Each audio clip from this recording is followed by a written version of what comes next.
The taxi pulled up to my 3-story colonial home in Boston's affluent Beacon Hill neighborhood. The driver helped me with my small hospital bag. 3 months of cancer treatment had left me weaker than I liked to admit. I paid him generously, a habit from my secret life that I couldn't shake even now. "Are you sure you'll be okay, sir?" he asked, noting my gaunt appearance and the way I leaned on my cane. I smiled, knowing what he saw. A frail 45-year-old man in casual clothes that hung loose on his chemotherapy-ravaged frame. What he didn't see was Alexander Pierce, silent owner of Pierce Global Investments, with a net worth of $89 million, carefully hidden from my family's greedy eyes. "I'll be fine," I assured him, approaching my front door. The key didn't work. That's when I noticed the new security system, different from the one I'd installed. Through the window, I could see my wife Rebecca and my sister Christine drinking wine in the kitchen, laughing. The scene might have seemed normal if it weren't 2 p.m. on a Tuesday, and if they hadn't changed the locks while I was fighting for my life. I rang the doorbell. The laughter stopped. Rebecca opened the door, her perfectly maintained face showing practiced concern. "Alex, we didn't expect you today," the hospital said. "The hospital discharged me this morning." I tried to step inside, but she subtly blocked the entrance. "Honey, we need to talk.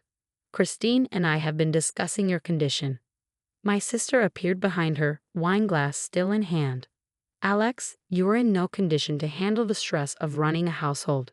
We've made some changes for your own good." I noticed moving boxes in the hallway, my things, packed up without my consent. "Changes?" I kept my voice level, decades of business negotiations serving me well. "We've arranged for you to stay at Golden Pines Care Facility," Rebecca said soothingly. "They have excellent medical staff. You can focus on your recovery without worrying about anything else." Golden Pines, the cut-rate nursing home on the outskirts of town. They wanted to ship me off to die while they lived in my house. "And who's paying for this facility?" I asked, already knowing the answer. Christine smiled condescendingly. "We've accessed your accounts for your care. The lawyers agreed you're not in a condition to manage your finances." Of course they had. They'd found the modest bank accounts I maintained for show, the investment portfolio I let them see, the house I bought as a cover. They had no idea about the offshore accounts, the shell companies, the real estate empire I'd built under layers of corporations. "I see." I picked up my bag and my personal belongings. "In storage," Rebecca said quickly. "The facility has everything you need." I noticed her new Cartier watch matching the new Chanel bag by the door. They'd wasted no time spending what they thought was my money. "Can I at least get some clothes?" "The facility has a dress code," Christine interjected. "Very simple, very comfortable. Perfect for your condition." I nodded, playing the defeated man they expected me to be. "I understand. I'll need to make some calls." "The facility handles all that," Rebecca said. "They're expecting you. We can drive you there now." "No need." I turned away, pulling out my phone. "I'll get another taxi." "Alex," Rebecca called after me, a crack of concern in her voice. "Where are you going?" "To make those calls." As I walked away, I heard Christine reassuring her. "Let him go. He'll realize he has no choice. Everything's in our names now." They had no idea. 20 minutes later, my private elevator opened into my 5,000-square-foot penthouse at the top of Pierce Tower, a building I owned through one of my holding companies. Floor-to-ceiling windows offered a perfect view of Boston Harbor and, more importantly, my Beacon Hill house 8 blocks away. "Welcome back, Mr. Pierce." James, my real assistant, greeted me. Unlike the show we put on for my family, here I was the billionaire they never knew existed. "Status report. Your wife and sister accessed the decoy accounts as expected. They've spent approximately $180,000 in the past week alone.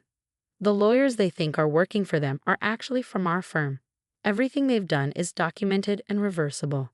I settled into my leather chair, feeling stronger already. "And the real empire?" "Untouched. They never found any connection to Pierce Global. Your cancer treatment was handled under your alias, bills paid through the offshore accounts." Perfect. I pulled up my secure laptop. Time to start the process. First, I called my actual bank. "This is Alexander Pierce.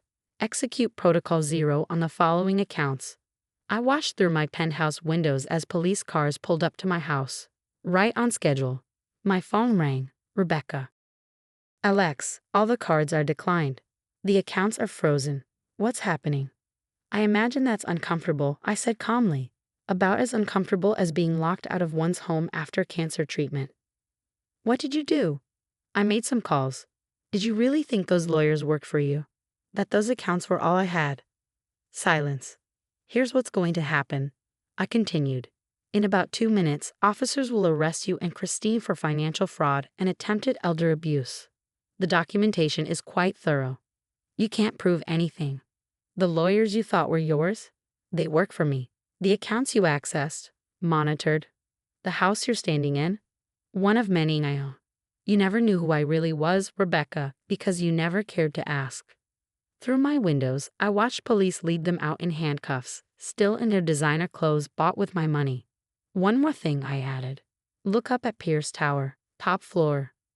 I turned on all the lights in my penthouse, making it glow like a beacon. That's my real home. Has been for years. The house was just for show, like our marriage. Alex, please. Her voice cracked. We can explain. Save it for the judge. Oh, and that nursing home you chose. I bought it this morning. Fired everyone involved in your little scheme. You might want to find different accommodation for the next few years. I hear prison cells are very simple, very comfortable. Perfect for your condition. I hung up, watching the police cars drive away. James, I called. Cancel every account, credit card, and subscription. Then call my lawyers. Time to show them who Alexander Pierce really is. Yes, sir.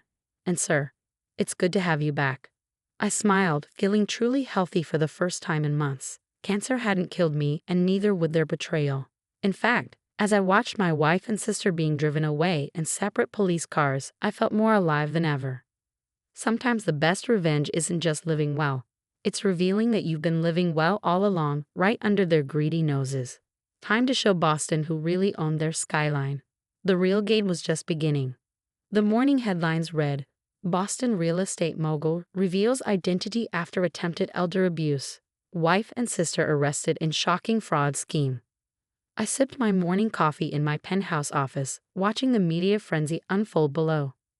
News vans crowded around Pierce Tower, desperate for a glimpse of the mysterious billionaire who'd hidden in plain sight for years. My phone buzzed. A message from my oncologist, Dr. Chen. Saw the news. Now I understand why you insisted on using an alias during treatment. Your latest tests look good, by the way. At least something was looking good. My lawyer, Michael Sterling, sat across from me, laying out documents. The initial hearing is tomorrow, he said. Rebecca and Christine are claiming they acted in your best interests, given your medical condition. I laughed darkly. And the $180,000 shopping spree was for my health. They're desperate. Rebecca's lawyer reached out for a deal. What are they offering? A quiet divorce, no claims on your assets in exchange for dropping charges. I stood walking to the window. Below, I could see my house in Beacon Hill, now empty and sealed as a crime scene. No deal. They need to learn actions have consequences. There's something else. Michael hesitated. Your mother called. That stopped me. I hadn't spoken to my mother in 15 years, not since she chose Christine's lies over my truth during the family business dispute. What did she want? To testify. Apparently, Christine tried to rope her into the scheme. Told her you were dying and they needed to protect the family assets. Your mother recorded everything. A cold smile crossed my face. Send the recordings to the prosecutor. Just then, James entered with a tablet. Sir, you need to see this. It was Rebecca's Instagram post, a perfectly staged photo of her crying. The caption read, Standing by my husband during cancer was the hardest thing I've ever done. Now he's using his wealth to punish my love and concern. The truth will come out. #standing strong, #wife life. The comments were a battlefield. Half called her a gold digger. Others defended her concerns about my health. None of them knew the real story. I pulled up the security footage from 3 months ago, the day I started chemotherapy. Rebecca hadn't stood by me. She'd been in the Maldives with her yoga instructor, using my credit cards while I fought for my life alone. Release the footage, I told James. All of it. Show everyone exactly how she supported me through cancer. Michael raised an eyebrow. Going nuclear? They tried to lock me away to die while they spent my money. Nuclear doesn't begin to cover what I'm going to do. My phone buzzed again, Christine's number, but a different voice answered. Mr. Pierce, this is Detective Roberts. Your sister is requesting a meeting. Said she has information you need to hear. I put it on speaker. About what? She claims there's more to the story. Something about Pierce Global's early days. My blood ran cold. There was one secret from my company's founding that could complicate things. A deal made in desperation 20 years ago. Tell her I'll meet her, in prison, with my lawyers present. After hanging up, I pulled up my secure files. If Christine was playing the card I thought she was, I needed to be prepared. James, get me everything from the company's first year. Every document, every deal, especially anything involving Christine's ex-husband. The ones that don't officially exist. Especially those. As James left, Michael studied my face. Should I be concerned? Let's just say the next few days might get interesting. I turned back to the window, watching my city glitter in the morning sun. I'd built my empire from nothing, survived cancer, and uncovered betrayal. Whatever Christine thought she knew, I'd handle it. But first, I had a mother to call, and 15 years of silence to break. Sometimes the past doesn't stay buried, no matter how deep you hide it. But I hadn't spent 20 years building a hidden empire by being unprepared. Let them come with their threats and secrets. I had a few of my own. The game was changing, but then again, it had always been my game to begin with. They just never knew they were playing. The prison visiting room was colder than I expected. Christine sat across from me, her designer clothes replaced by an orange jumpsuit, a far cry from the woman who tried to lock me away in a nursing home. You look better, she said, studying my face. Cancer suits you. Prison suits you, I replied. Orange brings out your desperation. My lawyers flanked me, recording devices ready. Whatever bomb Christine planned to drop, we were prepared. Do you remember Marcus? She asked casually. Marcus, her ex-husband, who'd vanished 20 years ago, right when Pierce Global was taking its first steps. Of course I remembered him. Some memories don't fade, no matter how hard you try to bury them. What about him? Funny thing about disappearances, she smiled thinly. Sometimes people don't stay disappeared. My face remained neutral, but my mind raced. Marcus had been a problem, threatening to expose my early financial maneuvers. His disappearance had been convenient, a boating accident with no body found. If you're trying to threaten me. Threaten? No, dear brother. I'm offering a trade.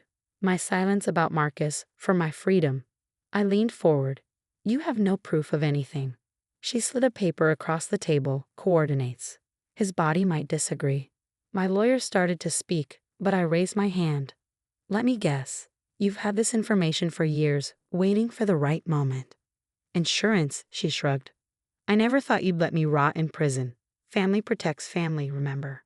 I laughed, the sound echoing off the prison walls. Like you protected me? Throwing me out during cancer treatment. That was Rebecca's idea. I just played along. And the shopping sprees, the attempts to steal my assets. Details. She waved dismissively. The point is, I have something you want to keep buried. Question is, what's it worth to you? I stood buttoning my suit jacket. You really should have done better research, Christine. What do you mean? I nodded to my lawyer, who pulled out a file. Marcus didn't disappear 20 years ago. He was relocated with a new identity, new life, and a very generous bank account. All documented. All legal. Her face paled. You're lying. He's living in Auckland. Married, 3 kids. The boating accident was his idea, a clean break from his past. Including you. But, the coordinates. Probably where you planted something to frame me. We'll have it checked, of course.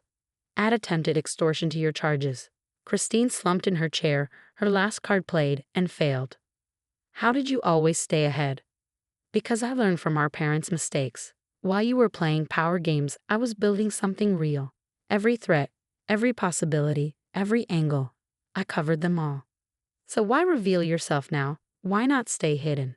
I leaned close, my voice low. Because you and Rebecca tried to throw me away like garbage, and I wanted you to know exactly who you crossed.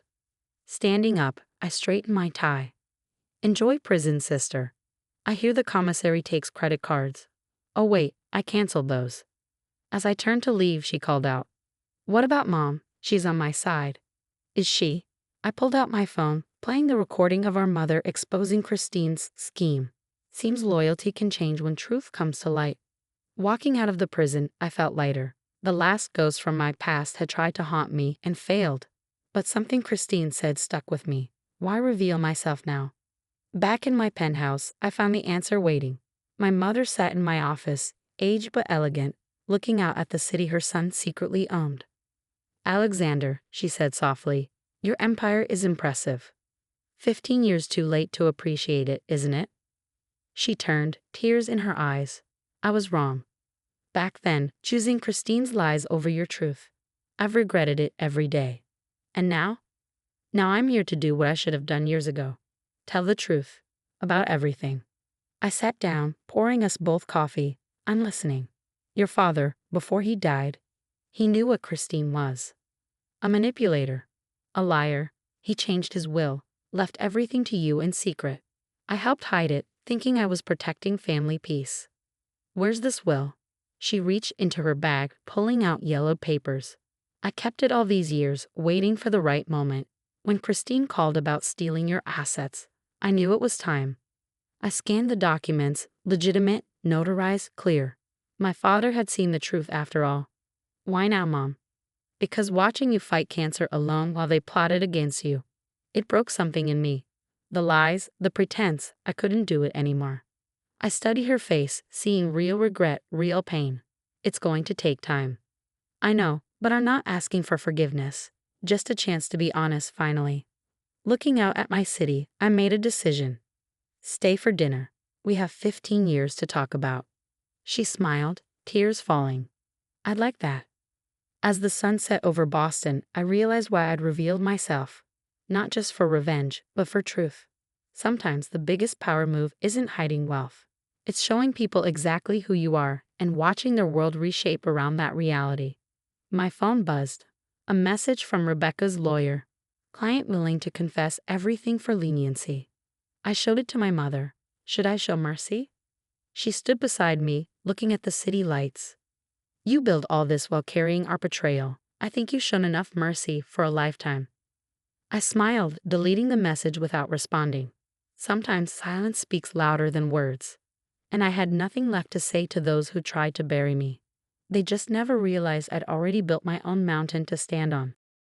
1 year later, I stood in my penthouse office, watching Boston's first snow of the season dust the city in white. The morning papers sat on my desk. Rebecca and Christine's sentencing had made headlines again. Socialite sisters get 8 years for elder abuse and fraud attempt. The evidence had been overwhelming. Between my mother's testimony, her security footage, and their own paper trail of fraud, they never stood a chance. The judge had been particularly harsh, citing their attempt to imprison a cancer patient as despicably calculating. My phone buzzed, a text from Dr. Chen, 2 years cancer-free. Congratulations, Mr. Pierce. I smiled, remembering how different life had been 2 years ago. The disease that should have weakened me had ultimately made me stronger, exposing the cancer in my personal life that needed removing even more than the one in my body. A soft knock at the door interrupted my thoughts. My mother entered, carrying 2 cups of coffee.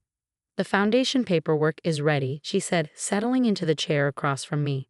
The Pierce Family Foundation, my latest project, turning my once hidden wealth into visible change. We'd already funded 3 cancer treatment centers and a legal aid office specializing in elder abuse cases. How's the nursing home investigation going? I asked. Golden Pines has been shut down. The other victims' families are being notified. She paused. Rebecca's appeal was denied. I nodded, unsurprised. And Christine's attempt to sell her story. No publishers interested. Apparently, being exposed as a fraud makes one less marketable. Looking out at the snow-covered city, I felt a sense of completion. My empire wasn't hidden anymore, but it was stronger for being in the light. James called, Mom continued. The last of Rebecca's influencer accounts have been removed. Her final post had 12 likes. From bots, probably, I smiled. How times change. Mom stood beside me at the window. Do you ever regret revealing everything? No, I said firmly. Living in the shadows served its purpose. But this, I gestured to the city below, to the hospitals and shelters now bearing the Pierce name. This is better. Your father would be proud. Of the money. Of the man. You built all this, survived cancer, overcame betrayal, and still chose to help others. My phone buzzed again. A message from Marcus in Auckland. Saw the sentencing news. Christine got what she deserved. Coffee went on next in Boston. Speaking of overcoming betrayal, I said, showing Mom the message. Life has a way of coming full circle. She squeezed my shoulder. Ready for the foundation launch. I straightened my tie, checking my reflection. The gaunt cancer patient was gone, replaced by someone stronger. Not just physically, but in every way that mattered. Time to show Boston what real power looks like, I said. Not the power to destroy, but to build. As we headed to the elevator, I took one last look at my penthouse. No longer a hiding place, but a symbol of victory over those who had tried to bury me. Sometimes the best revenge isn't just surviving. It's thriving in plain sight. It's turning private power into public good. It's showing everyone that what doesn't kill you doesn't just make you stronger. It makes you unstoppable. The elevator doors closed on my secret life forever, but they opened on something better, the truth, and that was worth every penny of my hidden fortune.